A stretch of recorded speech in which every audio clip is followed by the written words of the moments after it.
Muling pinatunayan ng pamahalaan ang pag-angat ng ekonomiya ng bansa sa ginanap na APEC Summit sa Bali, Indonesia.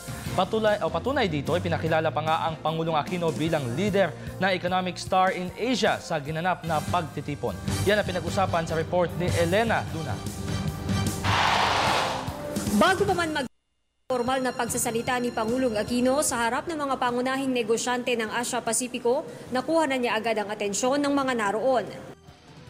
I'm sure you know that you have a hard act to follow after the beautiful Miss Philippines was crowned Miss World here in Bali a few days ago. Thank you. Ipinakilala ang Pangulo sa APEC CEO Summit bilang leader ng bansang isa sa rising economy star in Asia. Ang naging paksa nila ni Peru President Ollanta Humala, inclusive growth. Inilahad ni Pangulong Aquino ang mga ipinatutupad na programa ng gobyerno gaya ng conditional cash transfer na pinalawig na hanggang high school at ang pagpasa sa Kongreso ng Responsible Parenthood Bill at Sin Tax Reform Act. The question of inclusiveness is one that strikes at the very essence of growth. Do we define growth as the mere amassing of wealth, the mere swelling of the gross national product regardless of who benefits? Or do we decide and abide by the principle that the strength of nation lies in its people, that the fair and just way forward, indeed the only way forward, is for government to ensure that the system for equitability, where every citizen, regardless of status of birth or personal network or circumstances, is allowed the opportunity to shape his destiny through his own ability. Nang dumating na ang pagtatanong ng mga negosyante, may nagtanong sa kanya tungkol sa di pagdalo ni US President Barack Obama. I think I'll have to agree that President Obama has to attend to the government shutdown. The US economy is the #1 economy in the world. What happens there affects all of us. And there are various estimates of how much losses conceivably can happen for both the American economy and the world economy. The world economy obviously is not in a position to withstand too much shocks at this point in time. We are just recovering as a global economy. So we perfectly sympathize. The Secretary of State is present, representing him. President Obama called us up. He's supposed to visit Manila after all of these trips in the region. He explained why he couldn't do it. And fortunately, I was in America in one of these government shutdowns where I had my father to explain what that means precisely.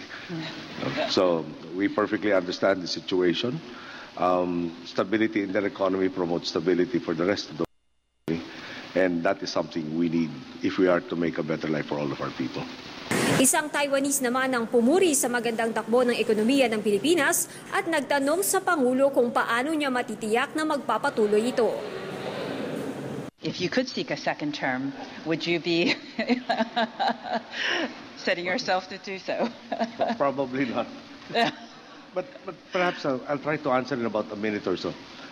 Where does that provision come from? We had the president who got first elected in 1965, got re-elected in 1969, and decided to stay until 1986. And our Constitution limited terms to 2 4-year terms. What is the best reason for a one-term presidency?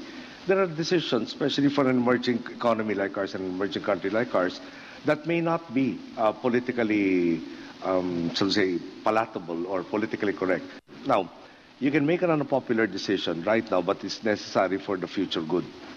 And you are not worried about the next election.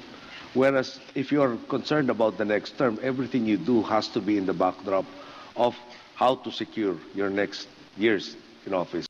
It probably will be such a temptation to any leader to try and please the people all the time, regardless of whether or not it is good.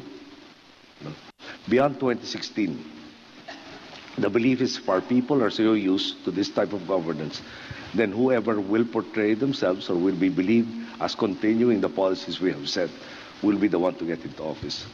Mula dito sa Bali, Indonesia, ako si Elena Luna para sa Telebisyon ng Bayan.